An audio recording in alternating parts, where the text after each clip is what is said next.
Is Monday, December 28th, 2020. And you know what that means.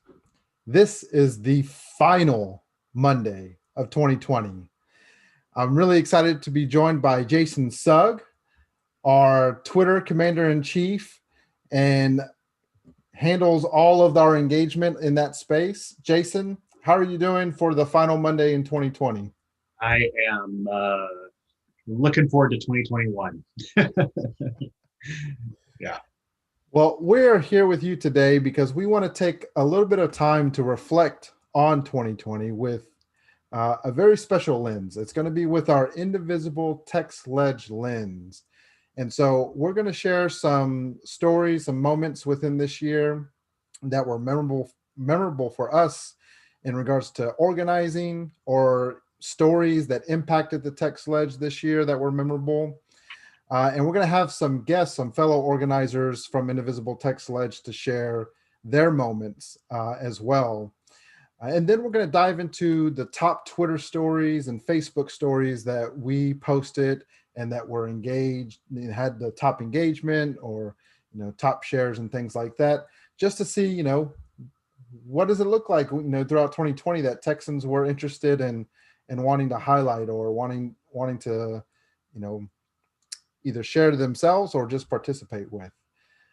So starting us off, Jason, I'm going to hand the reins off to you to share what is one of your most memorable moments from 2020 with an Indivisible TX Lege lens. Boy, it's hard to pick just one because there were, it was an eventful year, and to be a year where so much was happening and it be an off year for the legislature was interesting too. But I think for me, the takeaway from this year was really watching the level of engagement that built around the election. And I mean, not just at the national level, but also at the state level, and how much energy there was. And I mean, there were a lot of people who ran really hard campaigns in hard districts out there from on the Democratic side. And that was really inspiring, I think, to watch. And they got a lot of results, actually. I mean, it wasn't quite the results that we wanted, but there was a solid shift in the direction of the electorate this year. And I think that story gets underplayed a bit in the, Texas went red and it's just a red state. But the reality is that when you look at the trend over the last 15 years, there's a solid direction to this. And it's very close to flipping, even if it didn't happen this year. And I think, I mean, that's a national story, of course, but I think it's also a very Texas story. And I wish it could have happened this year because redistricting is coming up, but we are where we are, Yeah, that was one of our big goals this year, was to flip the Texas House to help the redistricting process so that we can try to have as balanced of a process as possible. And, we all felt that if we flip the Texas House, that could be, capable of happening. It can still be capable of happening by us engaging and advocating. But, without a doubt, not flipping the Texas House makes it a little more difficult and harder to make that happen. Yeah, I do have some hope that maybe some of these Republicans felt enough heat in these elections that they won't just blanket right or create ridiculous districts like we've had. But we'll have to see. Now, when you mentioned the candidates in the election, was there a particular candidate that kind of sticks out in your mind that you maybe followed, or you were interested by their candidacy and just how they went about their campaign? Sure. I mean, I'm thinking about a whole bunch of them, and it's hard. I'm I'm a little groggy this Monday morning, so I'm a little short on names. But you saw a whole contingent, especially of women candidates in various places who just ran great campaigns. I mean, Liz Markowitz, of course, who had run in a special election and then ran again in the general. I mean, there were some others in the Dallas-Fort Worth area. What was her name? Keila Basie, I think, in Houston, and some others in Houston also. running at the Texas Lege level who, they ran campaigns where it really looked like they might win for a while, and like it was going to be quite close, which is a big deal in a lot of those districts. I mean, whatever the outcome was, the trend is still a big deal. Yeah, absolutely. And it'll be interesting to see what happens with 2022. I think a lot of, like you said, a lot of good work, a lot of momentum was built throughout 2020. May not be the results that we're wanting, but that organizing and that work will hopefully make a difference for 2022. So we have some special guests that we want to bring on, that we want to hear their story around 2020 that was memorable to them from this year with that Indivisible TX Lege lens. So hang tight with us for a moment while we bring on one of our guests into this space. And right now we have Brian Dungan, who is joining us and is connecting via audio and video so that he can share a story from 2020 that was memorable. And I think it'll be interesting to see how we remember this year in the coming years, 5 years from now, 10 years from now, what's going to be some of the things that still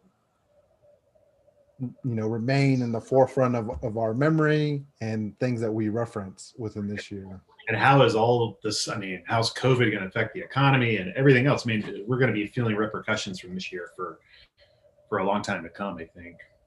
Absolutely. Just see what happens next session with it all. Well, we are excited to have Brian Dungan with us this morning. Brian, looks like you're on mute, so we can take you off mute. It is great to see you this morning. Welcome to Indivisible TX Lege Live. How are you doing?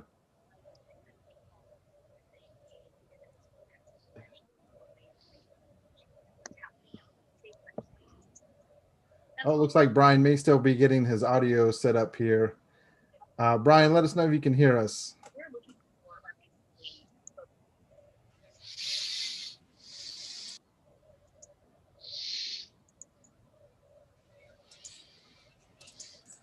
Let's see. Oh, Alex. All right, we've got Brian live. Okay, so I had Facebook up and I hear Antoinette talking. Okay, gotcha. Well, definitely love that you're enjoying yesterday's session as well. How are you doing this final Monday of 2020, Brian? All right. Well, you have a story that you want to share that's memorable to you with that Indivisible TX Lege lens from 2020. What story would you like to share with us today, Brian? About the Texas Workforce Commission and the ongoing difficulties. It doesn't have to be that way. And so it's both the specific way that Greg Abbott is operating and the Texas Workforce Commission is operating and not serving citizens, and then the larger picture of what do we need to do to change that so that the Texas Workforce Commission works for us. All right. Well, take it away, Brian. Share your thoughts and why this is so memorable for you this year. My name is Brian Dungan. I live in Carrollton, Texas, in Dallas County. I was a long-term substitute teacher last spring at Richardson High School, at Berkner High School in Richardson, Texas, for a teacher who was out on maternity leave. I worked from January 31st until April 30th. And then the teacher came back from maternity leave and there was still 1 month left of school. There was no work for substitute teachers at that time. I qualified for pandemic unemployment assistance.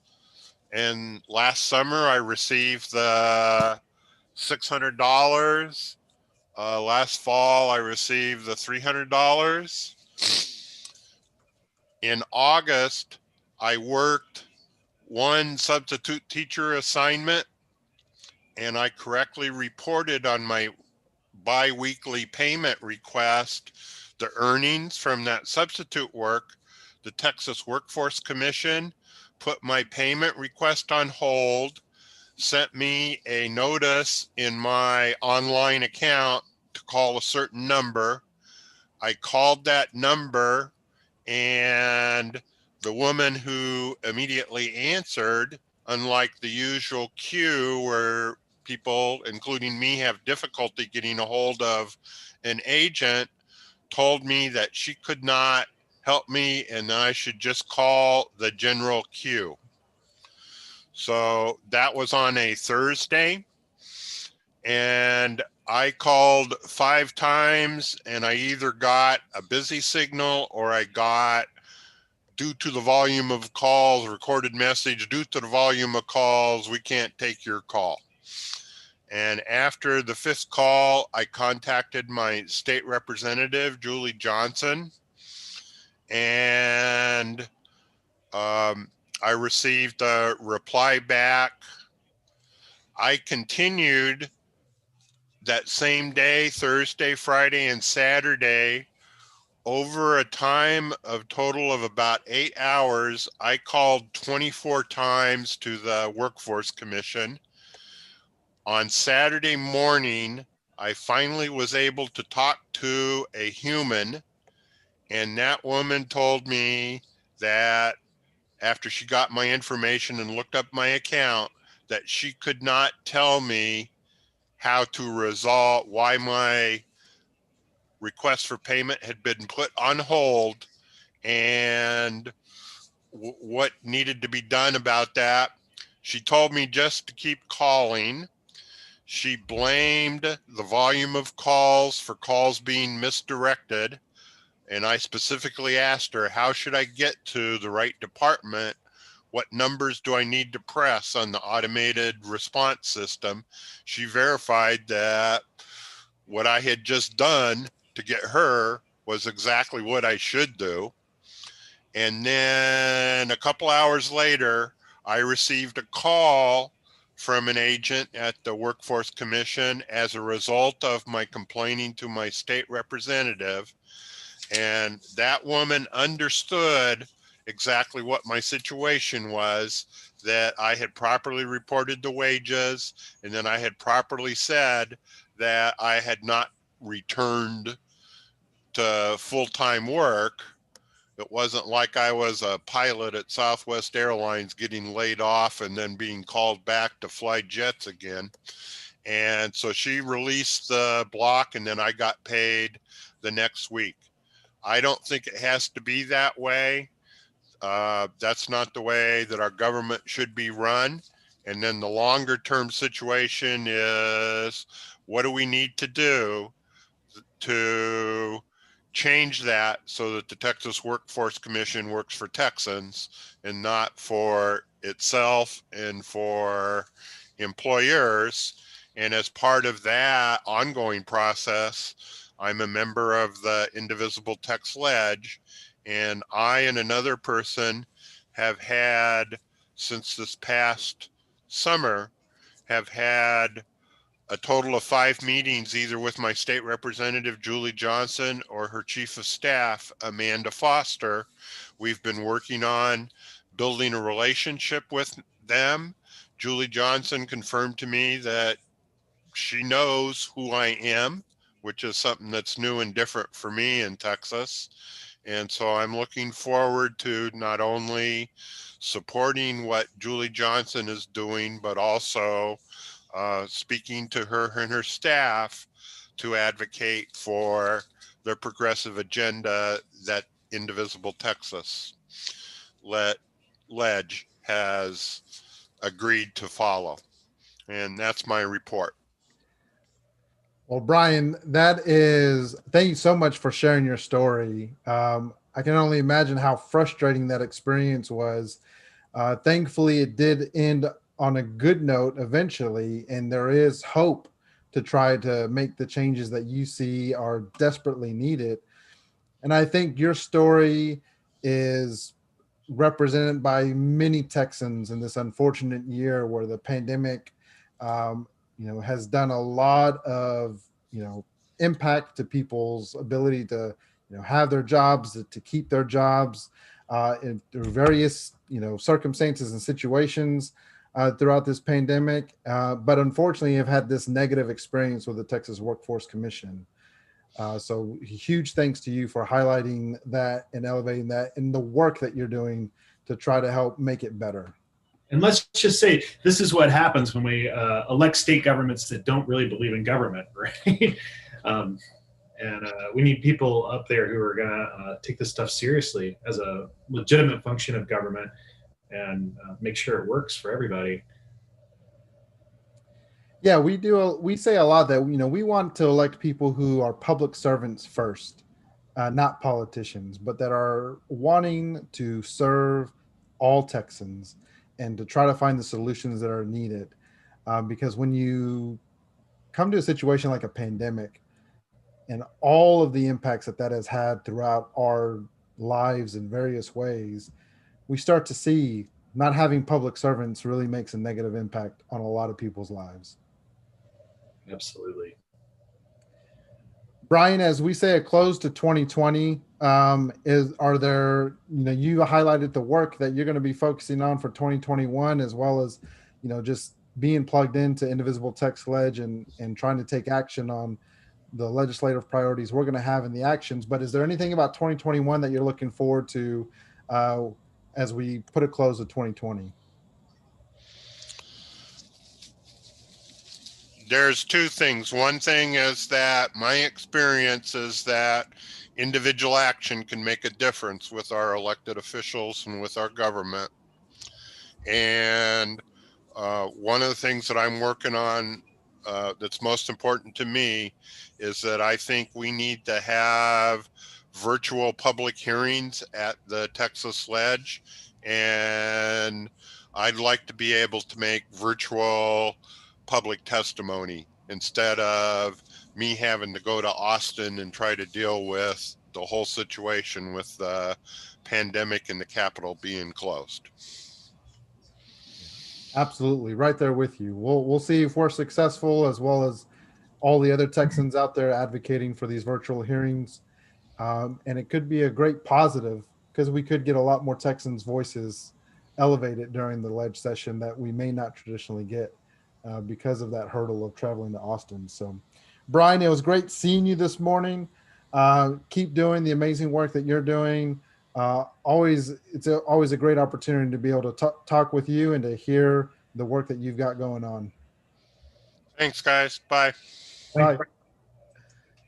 All right, Jason. So that's our first story from one of our fellow organizers around their experience for 2020. And I just can't help but reflect on the amount of Texans that had to endure the Texas Workforce Commission this year due to losing employment and the frustrating experiences that they've had to have this year. Yeah. And I think also there's probably a hidden story here about just the way that the budgets for all these state agencies have been steadily drifting downward for a long time now. And then, something like this hits and they're just totally ill-equipped to handle. If we're going to be a real modern state, then we're going to have to invest in our public infrastructure this way. Yeah, it's the 21st century. We got to start having 21st century solutions. Exactly. And I think some of these archaic systems need to be desperately upgraded. Yeah. All right, well, let's bring on our next guest that's going to join us and share a story from 2020, a memorable moment of organizing within Indivisible TX Lege during 2020, or a story that really they were impacted by for 2020. We have Kathy connecting with her audio and video, and so we're really excited to have Kathy join us. And while she's getting connected, Jason, is there anything that you see happening within, let's say, your family and y'all's reflection of 2020? Do you see that happening in a different way than in traditional years? No, well, yeah, definitely. What a strange year it's been. And I think we all have a sense of, the way that we're all connected, Yeah. Whether we want to acknowledge it or not, public health is public health, and we need to be. I think it's clear to us that we need to be looking after that in some real ways. Well, Kathy Williams is with us now. Kathy, it is great to see you on this final Monday of 2020. Hi, Kathy. Hello, yeah. Jason, hi. Well, Kathy, we'd love to hear your 2020 story. What's a memorable moment from 2020, whether organizing with an Indivisible TX Lege or just a story that impacted the Texas legislature that really stuck with you this year? Well, since I've just come to be a part of Indivisible, mine is more about how I came to find this organization and why I believe in that it's worthy of my investment in time. I worked the voter assistance hotline for most of the general election period. And I remember one case particularly. There was a 77-year-old woman in Hidalgo County who became ill during the last part of early voting. And she had traditionally voted in person, so she didn't apply for a mail-in ballot. Her daughter came down from Dallas to take care of her at the end of the early voting period. So both of them had challenges to cast their ballots. We were able finally, by contacting several different organizations, including the local Democratic Club, to find a way to get the 77-year-old woman to a curbside voting place on election day to cast her ballot. We could not find a way to get her daughter to be able to vote because she could not vote a limited ballot either on election day or in a different county. And so those really minor changes. I mean, we already have laws for voting limited ballots, and we allow you to vote at any early voting location, a limited ballot within the county. So it's just minor changes. And so I decided that I wanted to be on legislative committees. I'm a member of the SCEC and the Travis County, both of their legislative groups. So I had done some calls to action as a non-member with Indivisible, and I know how worthwhile an organization and efficient and committed it is. So worth my time. Awesome, Kathy. Well, we're glad to have you and really excited about working alongside you during this upcoming legislative session. And that story is just another example of what, we heard from Brian earlier, where your experience, unfortunately, is an experience of too many Texans during the voting process. And right now we have a state that makes voting a lot harder than it should be. And one of our legislative priorities, and that you're helping lead in those efforts, is around the reforms we need in our democracy so that people can have the access and ability to vote in as simple and easy as way as possible. Right. Yeah. I'm so glad you're here working on that, Kathy, because I you. saw this yesterday at Texas Tribune article about a whole raft of proposed, we had all these great voting innovations this year, especially in Harris County and Houston, to work around this stuff that made it so much more convenient for people and whatnot. And there's already a bunch of bills being filed to place more restrictions on all of that, which would be, the wrong direction. Why do we want to keep people from voting? There can really only be one reason, right? We don't want their voices to be heard. Yeah. Well, as we close down 2020 in just a few days, working on these democracy reform efforts, no doubt will be a highlight looking into 2021. Is there anything else that you're looking forward to in 2021 as we enter this new year?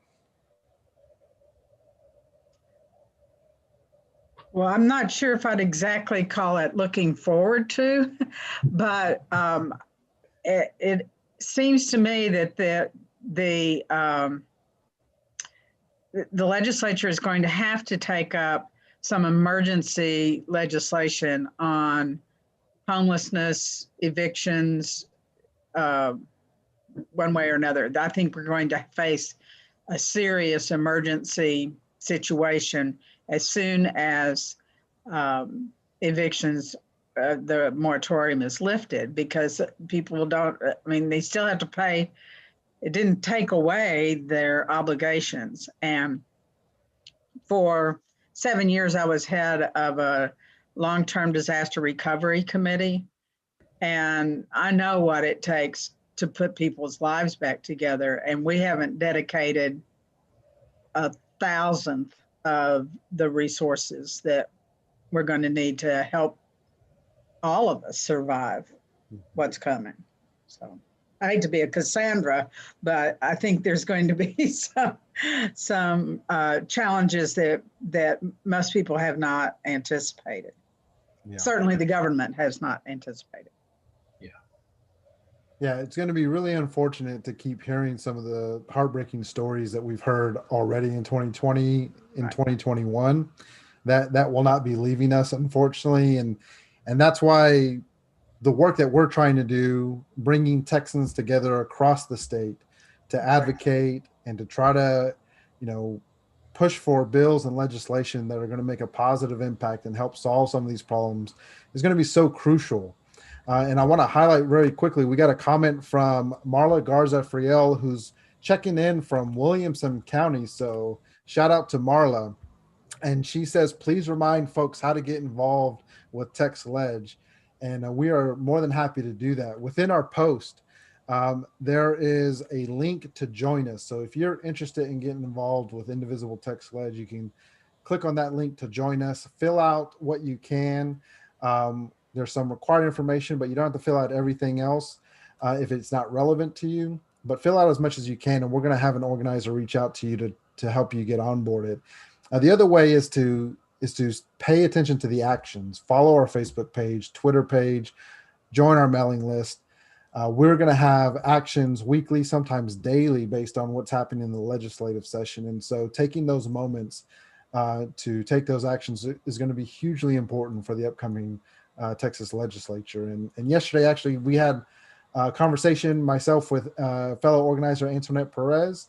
We encourage you to check out that Indivisible TX Lege live session from yesterday, because it really helps people understand how they can be involved. And so I just want to give a huge shout out to Marla for watching and engaging with us and asking that question and giving us that encouragement to make sure people know how to get engaged. And Kathy's going to be one of those people that are ready for you to engage as, Democracy Huddle and the work that's going to be in that space. As calls to actions are rolled out, Kathy's going to be relying on everybody out there to make those calls that are needed.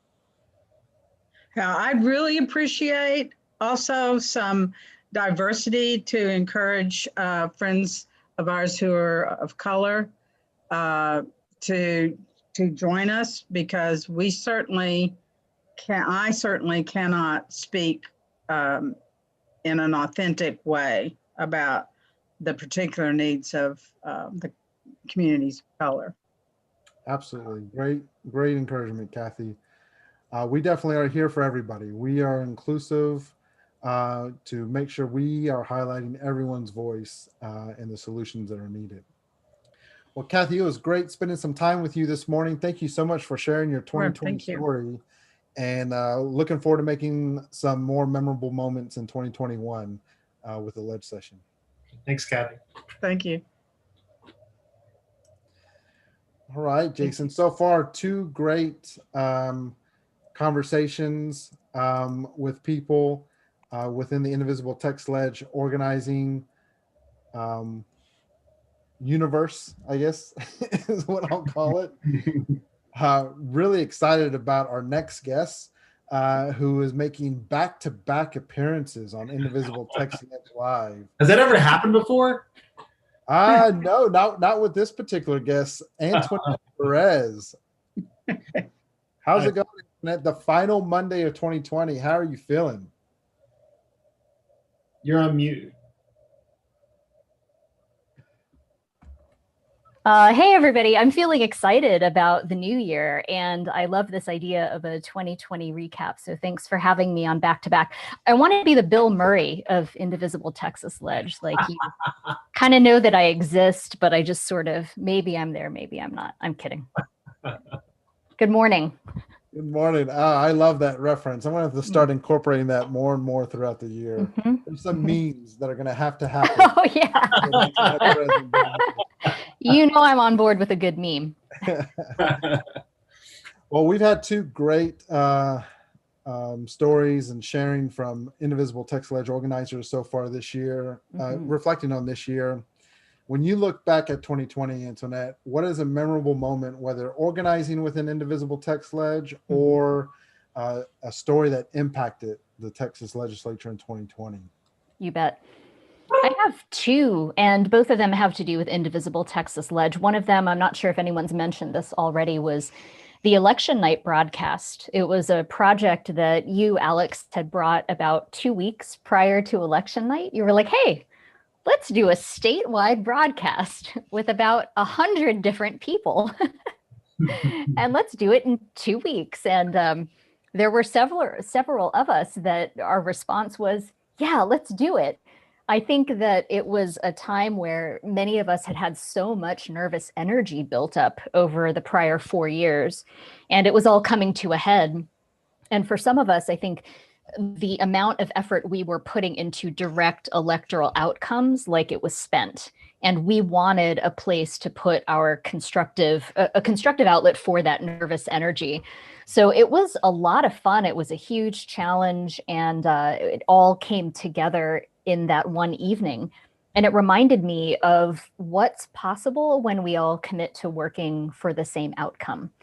So I thought that was a really great experience for us. And it was a little insular, but it was also very expansive at the same time. Yeah, that was a huge moment and experience this year, pulling that off. And it was, like you said, everyone pulling together. I'm going to add a little amendment and say it was 2 weeks plus. How much the plus is, I'm not going to speak to or claim, but I'm going to add a plus there just so that, yeah, there was a little. I'm going to tell you at maximum, it was 2 weeks plus 2 days. And I say that because I think you brought it up on a Sunday meeting, and election day is a Tuesday. So I'm pretty sure it was about 2 weeks. Yeah, you may have me there. You may have me cornered with that claim. But yeah, that was an exciting event. And we joked about this event because we quickly referenced the newsroom without saying it to each other. I think it ended up being brought up. And we're like, that's exactly where my mind was. Yeah. And so if you're a fan of the newsroom, that chaoticness that you see in that show, there was that vibe and there was that energy with getting prepared and pulling off that night, which a huge shout out to all of our guests that came on board and really shared, the election work that they had done and what they were keeping an eye on and everything. And so as well as Bill Murray, Antoinette is also known as the McKinsey of Indivisible. Right. Don't we wish? It's a great role model. Yeah. The second memory that I had jotted down was actually a little bit less tangible than that election night event. When COVID hit in March, I think that most of us were busy trying to understand the new rhythm of our family life, which, sheltering in place, we had to figure out how to do school and work and all of those things together in the same square footage over and over, day after day. And then for many of us, we also had work that we had to try to figure out, how does this pandemic impact the work and the productivity and the, team effort and all of those things. And I think I speak for many of us in the Indivisible Texas Lege group when I say that took a couple of months to kind of get in the swing of things. And there wasn't a lot of mental space for the organizing work that we were doing. It was just not clear to me in particular how we were going to approach the work that needed to be done. And Sharon Kramer, who I think many of you who are watching this broadcast, you've probably seen her on previous Facebook Lives. She's one of our lead organizers, and she was our rock for a few months this spring. She just kept plugging away. She kept us grounded. She kept reminding us of the work, of our goals. She kept gently but consistently putting spreadsheets in front of us, work product. What's your feedback on this? Who can take that? She was just very gently guiding and leading us through it. And that also was a huge reminder to me of the value of teamwork, that especially when you have a large enough team, you can pretty much count on at least one person being that grounding force at all times. And she was a big one through those early months of COVID. And yeah, that stuck out to me for a 2020 retrospective as well. Yeah, huge shout out to Sharon. She is amazing and currently is our onboarding master. And a lot of the people, like we just saw Kathy, who mentioned how she's joined Indivisible TX Lege. Sharon was a huge part of making sure that Kathy was able to get on and get acclimated with everything, and will continue to, to get integrated in the work and how we organize and everything. And so I agree with you that the teamwork of Indivisible TX Lege, where, we kind of pass that baton at different moments over the course of our, existence, where we've seen, different leaders step up and kind of carry the load maybe a little extra to get us to that next point. And then maybe something causes them to have to take a back seat or to kind of slow down on things. And then lo and behold, there comes that other person who really takes up the mantle and takes that baton and moves forward. It's always exciting to see how people are working together and really helping support each other. And it's necessary in a group like ours that is comprised of unpaid volunteers. This is grassroots organizing. And I think when you're lucky enough to have that rotation of leadership, it's awesome. It's awesome. Absolutely. Yeah. Well, Antoinette, it is always a pleasure to be able to talk and chat with you and to hear about your reflections for the year. I've got to ask, looking ahead to 2021, what are some of the things that you are looking forward to or anticipating for the year? Regarding the Lege session in particular, I guess I'll center my comments on that. I have a lot of hopes that the pandemic has shaken free more discussion around expanding voter access, just restoring more of our democracy again. I'd like to think that's the case. And I would say that out of everyone in our group, I tend to be one of the more naive thinkers and hopers anyway. But that is definitely something that I'm hoping for in the new session and in the new year, is just a little bit of a more bipartisan commitment to getting more people access at the polls. Absolutely. Big hope. And I couldn't help but notice this trio that is together right now, because I think this trio got connected within 2017. Both you and Jason, TX21 was the starting point, right? Yes. That was my entry point into Indivisible, I think for Jason too, yeah? Yep. Yeah. Yep. So it's funny how time flies, and somehow we keep connected in one way or another. So it's definitely great. Well, you don't know this probably, Alex, but Jason and I are twins. Oh. We don't look like it. It's hard to tell, but it's very hard to tell from a physical perspective. But yeah, no, I'm just kidding. We kind of joked about that early on in the pandemic. I think we're roughly the same age, and we live very close to each other in Austin. So we've become good friends over the last couple of years. And it is great to continue to organize kind of in those same circles over and over again. Yeah, it's nice to have a chance to really get to know people. Yeah. Well, the meme ideas just keep coming. I almost want to keep having you talk, because I'm writing down this list of ideas. I bet you are. I'm counting on you. We need to implement during the Lege session, because levity and some release of humor is going to be absolutely needed. And we should put a shout out there. If anybody out there wants to join the meme team, then we need you. Oh, yes. Love it. That would be a great talent to have on the team. So yeah, if you're Team meeting generator, help us out here. Great to see you both this morning. Thanks for having me on. Yeah, thanks, Antoinette. Great to see you. Bye. Have a great rest of your day, and You too. leftover 2020 we have left. All right. Bye, everyone. All right, Jason. Well, those were some great stories we heard from fellow Indivisible TX Lege organizers. I think for my story, I think there's a happy moment that I remember, and I think the moment that got me the most frustrated, or at least the first time the most frustrated within this year in navigating all of this. And so I'll start off with my frustrated moment. It was in early May, and it was in the early days of the pandemic. We were still trying to figure this thing out, and I've always been engaged with like education, working within that community and volunteering or just doing organizing within that space.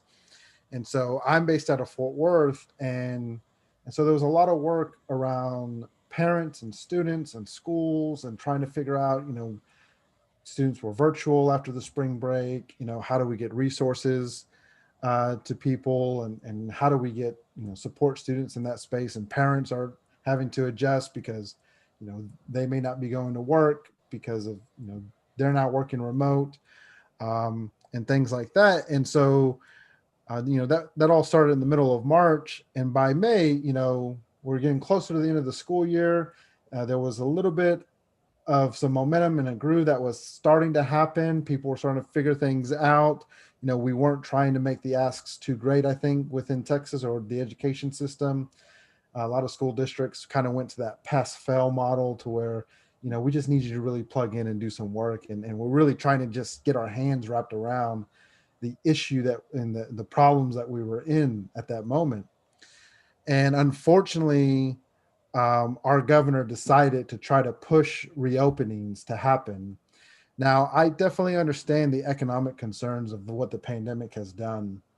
And one way to try to mitigate the economic damage that has happened during this pandemic is to try to get businesses up and running, to get employees back and things like that. The unfortunate aspect of all this is that we're in the middle of a pandemic, and people's health and safety really should be prioritized over the economic needs that we have within that moment, because we can cover that as a government or as a people if we choose to.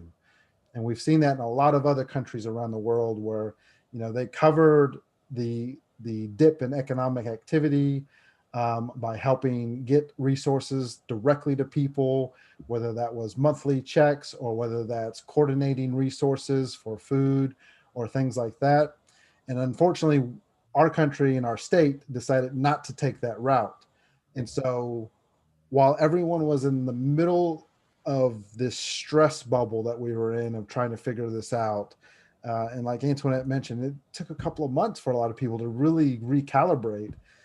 And parents were doing so much, and teachers were doing so much to try to get students engaged and continue to try to get them educated. This wrench kind of went into these plans before the end of the school year, which personally, I felt like if that decision was going to be made, wait till the school year's over. Let's wait until parents aren't having to juggle work from home, students learning from home, and navigating any other things that they have to navigate. And I think that's the most frustrated I had gotten, at least the first time within this pandemic, that felt very visceral and real, and I just wanted to do something because I wanted to see the change that we need like immediately, and I knew that we couldn't get that change right away. And so starting to organize, doing the work within Indivisible TX Lege, really trying to focus on the 2020 election outcomes became even more of a priority after that feeling in that moment. And I know I'm privileged that that may be one of the most frustrating moments I had. And as we heard from Brian and we heard from Kathy, people are having distress experiences in much greater ways. But that's definitely a moment that sticks out for me within how our leaders responded in a deficient way, in my opinion, to try to serve Texans during this pandemic. Yeah, it really highlights how much we need a state government that works for people rather than just business. I mean, business is well and good, but the people should be the priority. That was not the case there, was it? Yeah, no, absolutely. And I think for organizing, the positive thing, I think it's kind of not a particular moment, but I think it's this very effort that we're on right now, which is Indivisible TX Lege Live. I know our inability to meet locally within our communities as much as we would like, where, you know, we would either meet in person or, you know, even with Indivisible TX Lege, we may have had an event where we all gathered around Austin as we prepared for this upcoming year and, you know, did some strategy work or just kind of collaborate and broke bread and all that kind of stuff. That's definitely been missing and has been something that has been unfortunate throughout this year. And I feel like the Indivisible TX Lege Live has given us some moments. We still organize behind the scenes virtually. You know, we have our all organizer meetings. If, you know, we're on different huddles or committees, you know, those will be meeting as well and discussing. But it was an opportunity for the public to be able to see the faces behind Indivisible TX Lege and help share those stories, share those perspectives. And I think that has been something that I've been really fortunate and have enjoyed seeing this grow and happen during this year. And hopefully it can be something that we keep even in non-pandemic years, because our state is so big, it's rare that we're ever going to be in person for a lot of things. And virtual has been the way we've organized from the beginning. So seeing that in a more public way so that we can engage with each other as well as with people that are out there in Texas has been just a great experience, and really, really happy of all the organizers have been able to participate so far. Yeah. I've really been impressed with you specifically and how you pulled these things together and made them a regular thing. I think it's really wonderful. Yeah, it's a miracle more often than not, because as Antoinette shared, it's everyone pitching in and saying, yeah, let's do it. And that go with it theme. Yeah, we're all building the plane as we're flying it, aren't we? Right. Is definitely true to grassroots organizing. Love the spirit that we have. Well, we're going to transition now, and we're going to talk about some of the top posts that we've had on social media that fellow Texans have engaged, organizers have engaged within the platforms that we post content. And we thought that this would be an interesting reflection to see, you know, what were the things that grabbed the attention of Texans as we shared information or we posted about different things. And so let's start off in our Twitter world, Jason, to see what some of our top stories are. And if you'd like to share your screen, you can do that, or we can, whatever approach works for you. Let's see. Here we go. So yeah, our top Twitter posts. It was a little surprising going back and looking at these. I mean, I guess that's a feature of Twitter, is just how you know, you never know what's going to hit really. But this was our top post for the whole year by order of magnitude. We were bouncing off of something that Liz Markowitz had said about climate change and Texas's inaction on it. And we just noted Texas could power the entire nation on green energy. Instead, we're doubling down on the old and destructive carbon technologies that put our state through repeated boom and bust cycles. And we need leaders who can seize opportunity. And I mean, you know, if you look at the history of Texas in the last several decades, there's just this repeat cycle where there's an oil boom and it's just the good times roll, and then we hit a bust and these places just go belly up, and we're seeing that happen again with the fracking, whatever, I don't know what to call it, boom, I guess, now in Texas, and it's bottoming out now, and people are paying the price. And you know, we need a sustainable economy, and somehow this post really hit for people on that. And That's actually really great to see, because I know something that Heiko, our environment huddle lead, shared last week on our live session was one of the big goals is to get climate change acknowledged within the state legislature within our upcoming legislative session. And the fact that, our last legislative session did not even address climate change, did not want to acknowledge it, um, was a very unfortunate thing, Yeah. because it could have helped put things in place that are exactly what's being, shared with, Dr. Markowitz's tweet here, and then our sharing of that tweet. And so we really need people energized and ready to engage around environment policy, because we do have an opportunity in Texas to do some good things with green energy. Absolutely. I mean, we could set up an energy industry here that would keep people employed and be steady, and really could, we could have enough sun and wind and whatever that we could be the energy center for the whole country here in a way that's sustainable and not in this crazy boom bust thing that we live in now.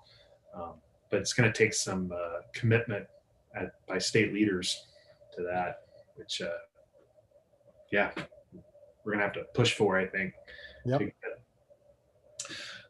So next was about Medicaid expansion, which of course comes from the Affordable Care Act. And part of the reason that health insurance, maybe the reason health insurance is so expensive in Texas, is that the Texas GOP has refused to take the Medicaid expansion that was included as part of the Affordable Care Act. We've been leaving billions of dollars on the table every year since 2014, I think. And which has meant that there are millions of Texans who don't have access to affordable healthcare. And so those people get loaded onto the commercial plans, which drive up the cost there. And so this has had a huge impact on everybody in Texas. If you have health insurance in Texas, this affects you. And it would be so simple. And it's just been an ideological thing where the Texas GOP just doesn't want to take the funds. Almost to sabotage the whole approach. And it's really, especially this year, right? Of all years for this to be out there, to have so many people who are hospitalized and dying from this virus, and to be treating healthcare as a political toy is just unconscionable. So I think there's some rumblings that this might happen in the next session. I think the Texas GOP has been shamed enough by this at this point that they might be coming around. And it sure would be nice, because it would really make a difference in the lives of a lot of people. Yeah, that's the big hope. There's definitely been a tonal change around Medicaid expansion. There's still some reluctance we hear from some representatives and senators, but we definitely have heard some interest in the conversation, and even some willing to say that we need Medicaid expansion. I think the October issue, I think it was the October issue of the Texas Comptroller's fiscal notes, was all around the impact, the economic impact of uninsured Texans, and how it's negatively impacting our state, and will continue to negatively impact us the more and more Texans don't have health insurance. And it has been curious in this year of a pandemic that the amount of healthcare conversations or information or just thoughts around change in healthcare have not been nearly as loud or as numerous as the conversations around the economy. And I think the more we can help people understand that actually those go hand in hand, and we really need healthcare solutions for Texans to help our economy, the more and more hopefully we'll be able to get that Medicaid expansion become a reality. Yeah, and I think it's also important to note that, in 2018, no, I'm sorry, I'm thinking about 2017. Abbott called a special session for the bathroom bill, and That's the kind of thing that can get a special session, but we're in the midst of a pandemic. We could have expanded Medicaid this year. He could have called a special session and done this. And that hasn't been a priority at all. And it's part of just how much he and the other Republican leaders at the state government level have failed Texans in the midst of this pandemic, that they didn't do this or at least advocate for it. So we will be pushing that this year. Finally, is just this point, why is the Texas? So, there was all this stuff around the election, in particular in Harris County, as we mentioned earlier, where they were really innovative about coming up with ways for people to vote. And it wasn't like it was insecure. They were letting people in to vote illegally, which doesn't actually happen. And they had cleared all these things with the state beforehand. But the Texas GOP spent a lot of money on lawsuits trying to stop these things. And I think this is a super important point, and people responded to it, that just like if the Texas GOP is so dedicated to making sure that your voice isn't being heard, then whose voice are they listening to? And that should be the question that we're hammering home over and over again. We've talked a lot today about how much we need a state government and state leadership that works for people instead of just business. And I think this cuts to that, right? That the Texas GOP just doesn't care that much about people, or at least not all the people. They care about some of the people, and their philosophy of governance is oriented around that, and we see it. Yeah, and that's what's so disappointing, is that we need leaders. These decisions and some of this work, this is not easy. This is hard. Thinking about a population of, I think, almost 30 million is what we have in Texas. Hopefully I'm not way off on that number, but there's a lot of things to consider. This is complex, but the willingness to serve all Texans is what is really needed in our leaders. And it is without a doubt, we can see that unfortunately we have too many Texas leaders right now that are only willing to serve some of the Texans in our state. And we need solutions for that will help every Texan. And so something like voting, which should be available and accessible to every citizen in Texas, should not be something that we have to, work so hard to make happen, and shouldn't be such a divisive point within our policy. We want to make sure that people can vote, and disenfranchising voters, unfortunately, has been the priority of several Texas leaders, and we really need to change that. Absolutely. Well, I'm going to share our top Facebook posts that we've had within our public page. We also have a closed group page that we want to share some information around. We had, in 2020, we had 1,054 posts in our closed group page, which I think averages around maybe 3 posts a day. So there's definitely some days that there's a lot, and then there's some days that there might not be really hardly anything. But we just, to help people understand that this is a space that it's not only us putting content out there, but it is an entire network of Texans that are trying to put content around so that we are all informed around the state legislature and Texas leadership, so that we can continue to figure out what is the work that's going to be the most impactful as we try to get Texas to that better and brighter place that we want to see our state. And so within our closed group, a lot of great activity that we anticipate will continue to happen throughout this this upcoming year with the Lege session. For our public page, we had a few different items that really were the most popular. And for our public page, we did go through a transition a little bit to where the first half of the year, our Twitter page has definitely been active, thanks to you, Jason, throughout this year. Our closed group has definitely been active throughout this year, and it's kind of been a staple. But our public Facebook page needed a little bit revamping, and so it was a little bit towards the second half of the year that we really started utilizing our public Facebook page more than we had been. And we started to see a lot of that engagement change. And so for our first Facebook, this is the most, it had the biggest reach, had the most likes and reactions, had the most comments, shares, and click links. And this was our election night event. It was over 5 hours of coverage for the election night on 11/3, and it's still available for anybody who wants to check it out. But we had a great time having so many guests. A huge shout out to Robert Norris as one of the co-anchors of the night, and as well as Lauren Ortel, interviewing various groups throughout the state that were doing work for the Texas legislature. And then we had, different candidates and representatives that joined us throughout the night to talk about the election results. And unfortunately, shout out to Representative Goodwin, who was able to win re-election, joined us. And unfortunately, we didn't have quite the results that we were wanting, but we did have a lot of great people come together to say the point of 2020 is just a checkpoint.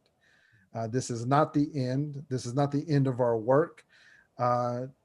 They were already talking about 2022, our partners throughout the state, as well as candidates who had ran, but didn't get to that point of winning the election, as well as the representatives who were either safe with their seat or did win re-election. The perspective was that this is good to see where we're at, but everybody who joined us on election night, from the dozens of guests we had, all had that theme of, we will continue, the work continues, the next checkpoint is 2022. Let's keep working to try to get leaders in Texas that serve all Texans. It was a great night. I mean, it would have been better with winning, but the show was impressive. And I know you and Antoinette especially put a lot of work into pulling it together. Yeah, that was really exciting. I look forward to seeing what the next opportunity is going to be around us having, a live session of that magnitude. Definitely an election night feels like it makes itself a viable option for that. But I'm interested to see if there's going to be a couple of live sessions like that during the legislature. Maybe so, right? That may require us to kind of have this panel of people coming in and out to talk about what's going on. I think about some memorable moments that we've had in the Texas legislature over the past couple of years that it would have been interesting if we would have been live talking about this. Great. The next thing I want to highlight that we had as one of our most engaged posts that reached the most amount of people, second to our election night, was our conversation with Stephanie Swanson and Lydia Ozuna regarding redistricting and just the gerrymandering that we have in Texas and the work that's needed during this redistricting process. What are some of the things that people can engage in? And so having that conversation with them and being able to highlight some of that for Texans to be able to see was just a great opportunity for people to learn a little bit more and all the different paths that need to be done to complete redistricting. And so that'll be interesting to see this election cycle. I mean, not this election cycle, this legislative session, to see where we end up landing with redistricting. Mm-hmm. Yeah, it's such an important issue, and those guys are doing great work on it. I'm glad we were highlighting them. Our next moment that we had that was the most engaged post for 2020. Let's see, let me pull this up here.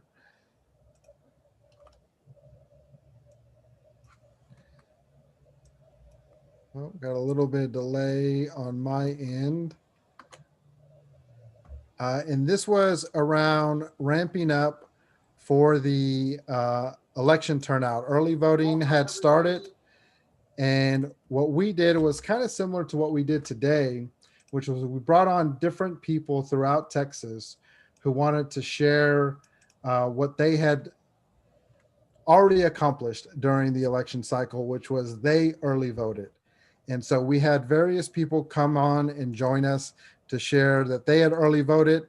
And most importantly, they had early voted to flip the Texas House. And so we wanted to pass along that encouragement and that engagement from various Texans so that people would get out to vote. We saw record numbers throughout Texas with early voting, which was amazing to see, as well as just voting turnout as a whole. And so having people share their excitement around voting and getting the vote out was just something that was really, really great to see. And so election 2020 was a historic election for Texas, historic turnout, but we didn't quite get the results that we wanted, but we know that the people are lined up to continue that work. Yeah, board. And one of the things I think that we need to be highlighting out of that is just the way, I mean, we've seen it, especially over the last 4 years, but I think it's really becoming more and more clear, just the way that we built a statewide network of progressive activists that is, I think, starting to push things in a different direction here that it's been missing for so long. Yeah, when we take a look at 2017 and the amount of defense that was needing to be done during that legislative session, as well as the special session that took place that summer, that really gave us that extra opportunity to organize. Yeah. Because I think during the normal session of 2017, we were all still getting our bearings, getting to know each other, or getting connected and figuring out what needs to be done. And the special session actually helped us try to execute some of the ideas we were already starting to form. But it was a lot of defense, a lot of bad bills coming up, and unfortunately, a lot of ugly bills that were passed like SB4. 2019, we had some positive bills we were able to support, some positive action that happened. Still some bad, still some ugly that happened. But hopefully, like you said, with this network going into 2021, we can continue to transition to be more of that offensive approach of getting good legislation passed and having leaders aligned with trying to get those passed. And still will need some defense in various areas, which we've kind of shared here and have shared throughout, that we're seeing some of the bills that are filed restricting voting rights and things like that. But it is exciting to see the direction that we are hopefully going to be able to go in, that trajectory that will hopefully keep us moving more positive than negative. Absolutely. Keep our fingers crossed, right? Well, Jason, 2020, the books are almost closed, and this is definitely one of those chapters that are going to be referenced quite a bit in history and moving forward. The impact of 2020, I think, as you mentioned earlier, the ripple effects are going to be felt for quite a long time. And so the work is, there's not a short supply on the work that's needed. Absolutely. We need all the people we can get to help us with it. Yeah, so this is a call out to you. If you are interested in joining Indivisible TX Lege, click on our join us link, fill out the form, let us know in the comments, email us, follow us on Twitter, tweet at us, whatever it takes for us to get connected. We want to get connected with as many Texans, as many partners, as many organizations, so that we are all working together for that better and brighter Texas that we want. We have a whole bunch of different huddles who are focused on different issues. We have a communications team. We have all kinds of places where you can slot in to whatever your interest or level of commitment is. So please help us. All right. Well, until the lead session, we're going to have a couple of extra live sessions digging into some different aspects of 2020, as well as the work coming ahead in 2021. So stay tuned. Thank you for joining us and hearing the stories of 2020 that we had to share with you today. We hope everyone has a great rest of the week and And if we don't see you before New Year's, enjoy New Year's celebration. Yep. Happy New Year's, everybody.